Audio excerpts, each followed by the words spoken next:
Digimon Seekers, Chapter 3, Part 6. Saya's Digimon dock was home to a dinosaur-like Digimon called Agumon. Kosuke's held a ladybug-like Tentomon, and Yulin's held a Palmon.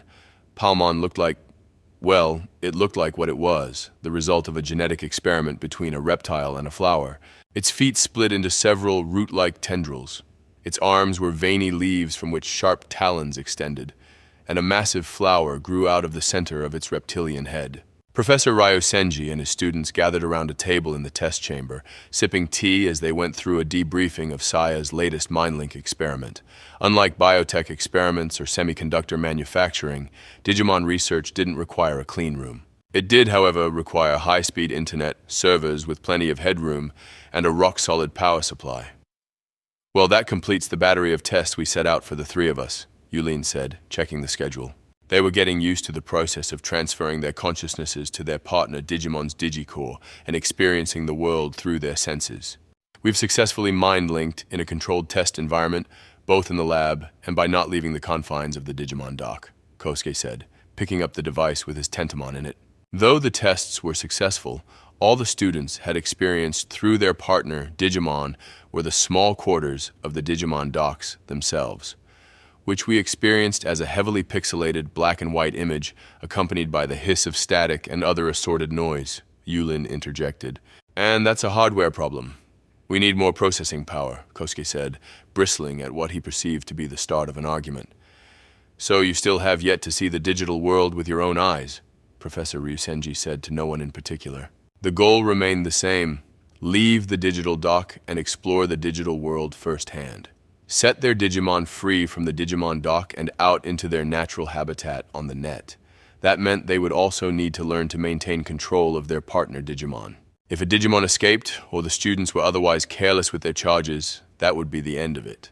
There were no second chances. The three of them had to prove they could handle their Digimon with the precision of a team landing a probe on a small planet.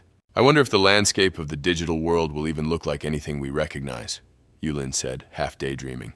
She could conjure an image in her brain so long as it looked like Earth or any of the other planets in the solar system, but she had no idea what the digital world could possibly look like. All they'd seen of it to date were heaps of numerical values on a screen. "The digital world has its own systems," the professor said softly. "I beg your pardon, Professor?" All three of them turned to look at him. "I hypothesize that it has something akin to our food chain, survival of the fittest.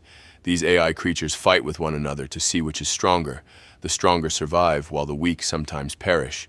So, in the end," Professor Ryosenji said, trailing off and letting his students fill in the gap, "that it wasn't so different from Earth. It had its own ecosystem capable of sustaining life, and their top priority was to experience it for themselves." Kosuke is overseeing development of the Digimon control tools, which proceeds apace. Several Digimon have been let loose in the digital world, found elsewhere via the network, and returned safely. "This has produced a rich trove of data," Professor Ryosenji continued. "They were little boomerangs now, venturing afield, but able to find their way back. This discovery came not from cameras attached to the critters, but analysis of the data harvested from the Digimon themselves." "How many have we failed to retrieve, Kosuke?" Yulin asked bluntly. "With the current toolset and navigation systems, I'll just say that our success rate is above 80%, Kosuke answered. Perfection was too much to ask for from software currently under development, let alone software being developed for an entirely unfamiliar world. "Like humanity's race to the moon," Professor Ryosenji said. "The first manned rocket in the Apollo program, Apollo 1, was actually the fourth such craft, and was due to be the third manned spaceflight. It never flew. A fire in the cabin killed all three astronauts during a routine test." "Dad?" Saya said, unsure of where this morbid anecdote was headed. "That's a pretty dark story to just throw out there like it won't jinx us," Yulin said, furrowing her brow. Several more unmanned test flights launched in the interim. The next crewed flight was Apollo 7, which successfully launched into Earth orbit. Apollo 8 successfully launched and orbited the moon multiple times before returning. It was the first flight to completely leave Earth's orbit, survey the dark side of the moon, and give humanity a glimpse of Earth from afar. The crew watched Earth rise from the moon's horizon. That is where we find ourselves in our efforts to observe the digital world. Much as the Earth could not be seen from the dark side of the moon, they wished to immerse themselves in and observe the digital world over the net. where they would be unable to see what was happening in the real world. They dubbed this endeavor the Tartarus program. If Apollo represented the sun, then this was a deep dive to find Tartarus in the underworld, somewhere in the vast seas of the net. The program's success would mean nothing less than humanity's arrival in the digital world, a monumental achievement to rival that of humanity's arrival on the moon. This was just the first significant step. Yulin, Saya, and Kosuke knew what had to be done. The three of them were about to become cybernauts in the digital world. The night before the Tartarus program truly kicked off, Yulin, Kosuke, and Saya visited the plot of land on which Tokyo University of Electrical and Computer Engineering was to be built in the Denrin district. Their breaths hung in the frigid air. "Wow, they're going to build a whole university right here," Saya mused, spreading her arms wide to emphasize the scale of a whole university. Yet another shiny new structure amid all the development that was Tokyo. The plot had already been cleared, but the foundation had yet to be laid. It was strange to see so much space without another building, or even a tree in the way. Heavy machinery and a store of materials sat off to one side. The three of them stood in the quiet of night, keenly aware they were the only ones there. The night sky stretched out over the lights of the city, a vast window to infinite darkness. "Still looking pretty empty," Kosuke said as he looked out over the plot. He jammed his hands into the pockets of his down coat and shivered slightly. There weren't any convenience stores or houses in this area yet. The only other structures were prefab buildings meant to serve as offices for construction workers. The light of a vending machine caught Kosuke's eye. He walked over to it. Yulin turned off the engine and stepped out of the white company car. She was the only one with a driver's license, and so it fell to her to make this trip a reality. "What possessed you to want to come all the way out here tonight, Saya? Aren't you curious about the place we might be working in someday? I just wanted to check it out." "Yeah, hard to picture it now, but I guess we will be working here," Yulin said quietly. Once the university was moved and fully established, the goal was to establish a so-called venture village, with multiple office buildings in the area for businesses to move into. The Tokyo University of Electrical and Computer Engineering, true to its name, would house a supercomputer and a massive data center in order to attract prospective students. Those same pieces of equipment would also serve to propel the next stage of Professor Ryusenji's research. "This is the only chance we'll get to see it this empty, before so many things and lives fill it all up," Saya said, waxing poetic. "Uh-huh," Yulin said absent-mindedly.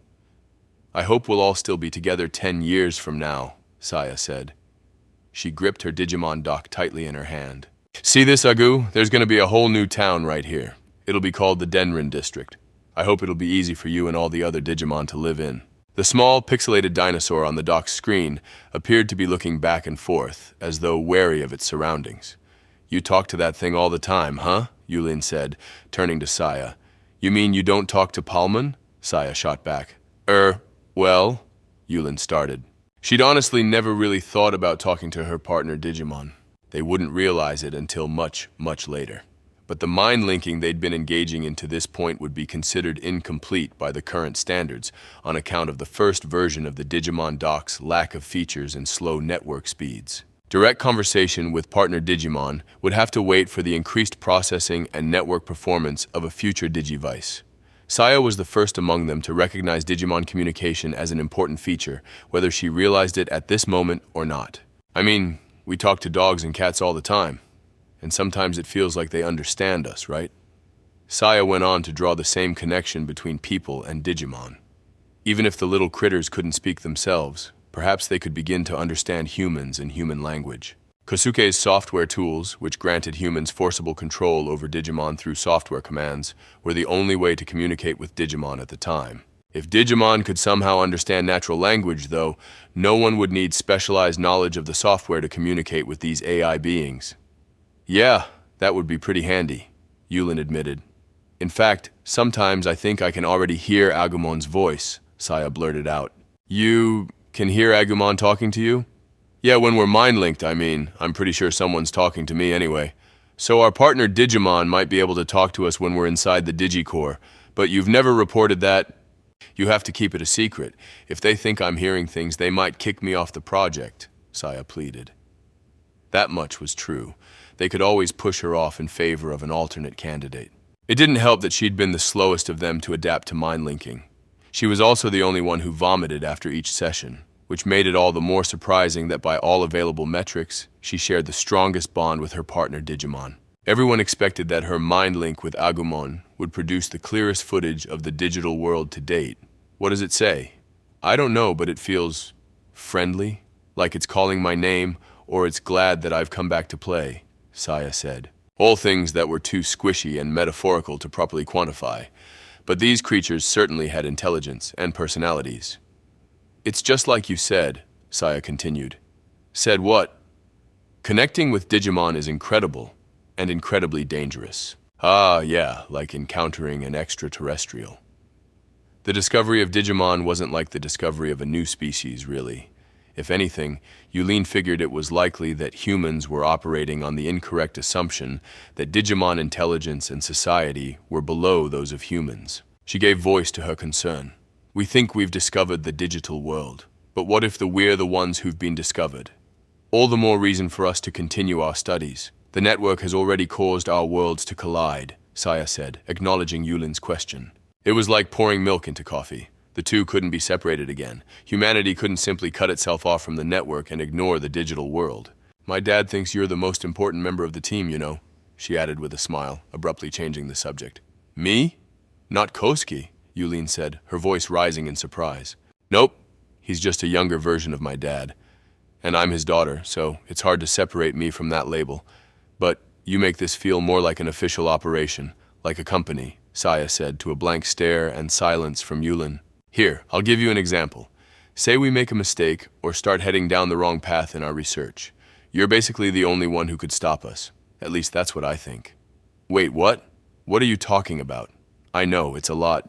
It's freezing. Can't believe that vending machine still has cold drinks in it in the dead of winter, Kosuke grouched as he walked up to Yulin and Saya. He handed each of them a hot drink. Yeah, it's chilly. Wind's pretty strong too.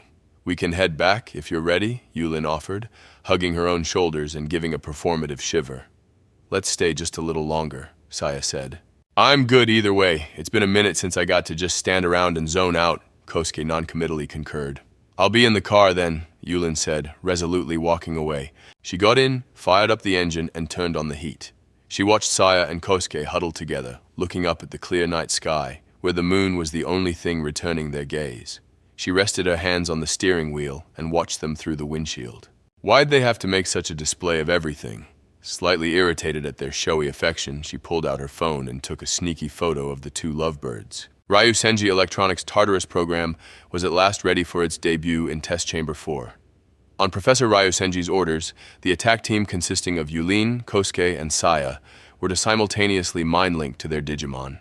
Yulin was the captain, Kosuke the engineer and navigator, and Saya the one-woman survey team. They boarded a digital observation vessel they dubbed the Tartarus Probe and prepared to begin the first direct observation of the digital world through their partner, Digimon, Palmon, Tentomon, and Agumon. It was an abject failure. End of Chapter 3, Part 6.